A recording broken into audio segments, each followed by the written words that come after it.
നിങ്ങളുടെ കുട്ടി നീറ്റ് കോച്ചിങ്ങിന് ചേർന്ന് 1 ലക്ഷം രൂപ നിങ്ങൾക്ക് കോച്ചിങ്ങിന് ഫീ ആയി നിങ്ങൾ അടക്കുന്നുണ്ടെന്നുണ്ടെങ്കിൽ ആ 1 ലക്ഷം രൂപ മാത്രമല്ല നിങ്ങൾക്ക് ഫീ ആയി വരുന്നത്, അതിൻ്റെ മേലെ 18% GST ആയിട്ട് നിങ്ങൾക്ക് പേ ചെയ്യേണ്ടതുണ്ട്. 18% GST.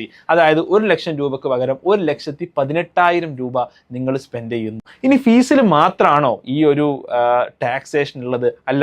നിങ്ങളുടെ കുട്ടി ഒരു എൻട്രൻസ് കോച്ചിങ് സെന്ററിൽ ചേർന്നു എന്ന് വിചാരിക്കുക. 18% അവന് കോച്ചിങ് ഇൻസ്റ്റിറ്റ്യൂഷനിൽ അവൻ്റെ ഫീസിന് അവന് GST അടക്കണം.